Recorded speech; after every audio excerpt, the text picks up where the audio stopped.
একটা মেয়ে যদি বিয়ের পর তার স্বামী ভালো হয় তাহলে মেয়েটা কুঁড়ের ঘরে থেকে ডাল ভাত খেয়েও তার শান্তি।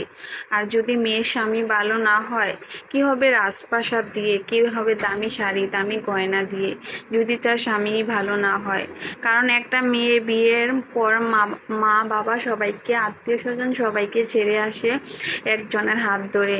তার প্রিয় মানুষটা যদি ভালো না হয় তাহলে তো তার জীবনটাই শেষ হয়ে যায়।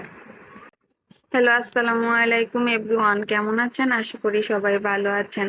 আমিও আপনাদের দোয়ায় অনেক অনেক আলহামদুলিল্লাহ ভালো আছি। আপনারা সবাই কেমন আছেন? বিয়ের পর একটা মেয়ের সংসারে যদি তার স্বামী ভালো না হয়, যদি তার শাশুড়িও ভালো হয়, তাহলে মেয়েদের সংসারে টিকে থাকা সম্ভব। কারণ শাশুড়ি তাকে অনেক ভালোভাবে বুঝিয়ে সংসারে টিকে রাখতে বাধ্য করতে পারে। কিন্তু স্বামী শাশুড়ি যদি কোনো দুজনের মধ্যে একজনের যদি ভালো না হয়, তাহলে তো মেয়েদের কোনোভাবেই সংসারে টিকে থাকা সম্ভব নয়। মেয়েদের জীবনটাই তখন একবারে শেষ হয়ে যায়। আগে কোনো মা বাবাই চায় না যে তার মেয়েকে খারাপ জায়গায় বিয়ে দিতে। কিন্তু আগে দাদা দাদির কাছ থেকে শুনেছি, ভাগ্যে যা থাকবে তা নাকি রাতের এক পর হলেও হবে।